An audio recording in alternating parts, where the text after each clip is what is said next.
Hello friends, welcome to our cooking channel Bharati creation. આ શિવરાત્રી પર તમે જો સાબુદાણા વડા ફરારી ખીચડી ખાઈને કંટાળી ગયા હોય તો આજે આપણે બનાવીશું એકદમ ટેસ્ટી અને નવી જ રેસીપી શક્કરિયાના ફરારી વડા, એકદમ ટેસ્ટી અને સિમ્પલ રીતથી। તો ચાલો બનાવીએ।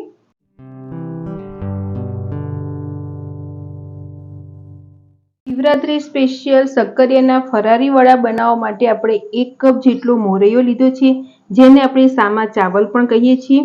આ મોરૈયાને આપણે પાણી નાખીને સારી રીતે ધોઈ લઈશું। હવે મોરૈયાને આપણે સારી રીતે ધોઈ લીધો છે, તેને આપણે મિક્સર કુકરમાં નાખીશું અને મોરૈયાની અંદર આપણે 1 મોટું નંગ જેટલું શક્કરિયું લીધું છે, તેને સારી રીતે ધોઈ અને છાલ ઉતારીને એને કટકા કરી લીધા છે। આપણે બંનેને સાથે જ બાફી લઈશું, જેથી અલગ અલગ બાફવું ન પડે।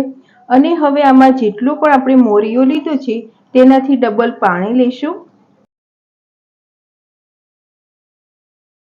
આ બંનેને આપણે સાથે મિક્સ કરી દઈશું અને હવે મીડિયમ ફ્લેમ પર આપણે કુકરનું ઢાંકણ બંધ કરીને આને 2 વિસલ કરી લઈશું।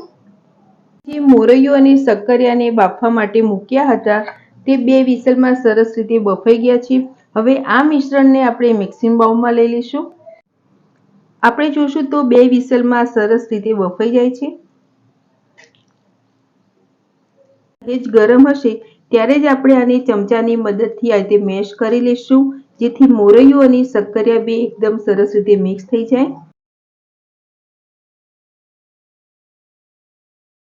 મિશ્રણને આપણે સરસ રીતે મેશ કરી લીધું છે। હવે તેમાં આપણે બાકીના મસાલા કરીશું। એ માટે આપણે અડધી ચમચી જેટલું જીરું, 2 થી 3 ચમચી જેટલું આપણે શેકેલા સિંગદાણાનો અધકચો ક્રશ કરેલો ભૂકો નાખીશું, 1 ચમચી જેટલા તલ, 1 ચમચી જેટલી લીલા મરચાંની પેસ્ટ। અત્યારે આપણે જે તીખા મરચાં મળે છે તેનો ઉપયોગ કરીશું। ટેસ્ટ પ્રમાણે મીઠું, થોડા ઝીણા સમારેલા લીલા ધાણા। વડામાં સરસ રીતે ખટમીઠો ટેસ્ટ આવે એ માટે 1 લીંબુનો રસ નાખીશું। અને આપણે જે શક્કરિયા લીધા છે તે સ્વીટ જ હોય છે, એટલે આપણે ખાંડનો ઉપયોગ નહીં કરીએ। આ બધા જ મસાલાને આપણે આ મિશ્રણમાં સાથે મિક્સ કરી દઈશું। વડા બનાવવાનું મિશ્રણ આપણે સરસ રીતે તૈયાર કરી લીધું છે। અને જો તમારે આમને વધારે તીખા કરવા હોય તો તમે આમાં મરી પાવડર પણ મિક્સ કરી શકો છો। હવે આપણે સહેજ તેલવાળો હાથ કરીશું અને જે આપણે મિશ્રણ બનાવ્યું છે તેમાંથી થોડુંક મિશ્રણ આપણે હાથમાં લેશું। અત્યારે આપણે મીડિયમ સાઇઝના નાના નાના વડા બનાવીશું। જો તમારું મિશ્રણ સહેજ ઢીલું થઈ જાય તો તમે આમાં ફરારી લોટ અથવા તો મોરૈયાને ક્રશ કરીને પણ મિક્સ કરી શકો છો। તો આપણે સહેજ આ રીતે પ્રેસ કરશું તો આપણું સરસ રીતે વડાનો શેપ આવી જશે। હવે આપણે આનો લુક સરસ આવે એ માટે ઉપર સહેજ તલ લગાવીશું। આ ઓપ્શનલ છે, જો તમારે ન લગાવવા હોય તો ન પણ લગાવી શકો। આપણે બધા જ મિશ્રણમાંથી આ રીતે વડા વાળી લઈશું।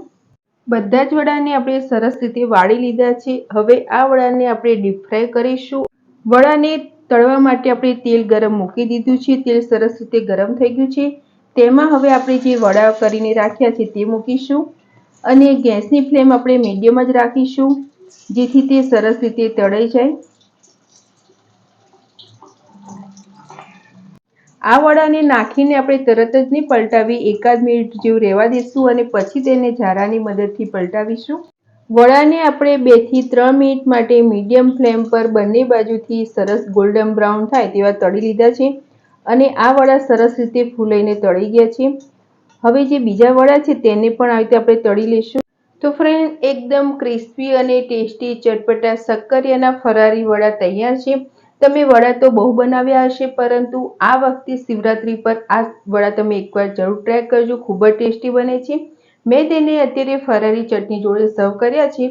તેને તમે દહીં સાથે તેમજ ચા સાથે પણ લઈ શકો છો। બનાવવામાં સિમ્પલ અને ખાવામાં ખૂબ જ ટેસ્ટી શક્કરિયાના ફરારી વડાની રેસીપી તમને સારી લાગી હોય તો મારા વિડીયોને લાઇક, શેર અને આવી જ નવી નવી રેસીપી જોવા મારી ચેનલને સબસ્ક્રાઈબ કરજો। મારો વિડીયો જોવા બદલ થેન્ક યુ।